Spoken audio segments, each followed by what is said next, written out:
बहुत समय पहले की बात है। एक छोटे से गांव में एक चुड़ैल रहती थी। उसका नाम था मंथरा। वह दिखने में बहुत डरावनी थी और हमेशा एक काले कपड़े में रहती थी। गांव के लोग उसे बहुत डरते थे क्योंकि यह कहा जाता था कि वह बच्चों को खा जाती है।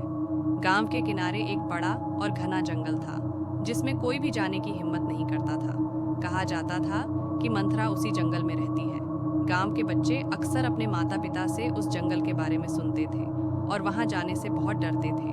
एक दिन गांव के दो छोटे बच्चे, राधा और मोहन, खेलते खेलते जंगल के किनारे तक पहुंच गए। खेल में मस्त होकर उन्होंने ध्यान नहीं दिया और जंगल के अंदर चले गए। कुछ देर बाद उन्हें एहसास हुआ कि वे रास्ता भटक गए हैं। वे डर गए और जोर जोर से चिल्लाने लगे, लेकिन कोई भी उनकी आवाज सुनने वाला नहीं था। आदमी राजू, जो पास से गुजर रहा था, दौड़कर वहां पहुंचा।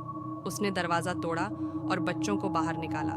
मंथरा ने जब यह देखा तो वह गुस्से से लाल हो गई। उसने राजू पर हमला करने की कोशिश की, लेकिन राजू ने अपनी तलवार निकालकर उसे हरा दिया। मंथरा को हार माननी पड़ी और वह वहां से भाग गई। राजू ने बच्चों को गांव वापस ले जाकर उनके माता पिता को सौंप दिया। सभी गांव वाले राजू की बहादुरी की तारीफ करने लगे और उन्होंने मिलकर फैसला किया कि अब से कोई भी बच्चा अकेला जंगल में नहीं जाएगा। उस दिन के बाद से मंथरा कभी गांव में नजर नहीं आई और सभी गांव वाले खुशी खुशी रहने लगे। तभी अचानक उन्हें एक अजीब सी आवाज सुनाई दी। वह मंथरा थी।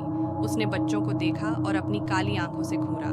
बच्चे डर के मारे कांपने लगे।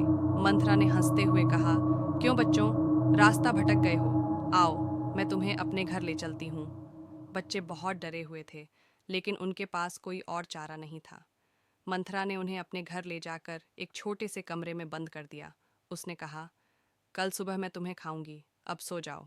बच्चे बहुत डरे हुए थे और सोच रहे थे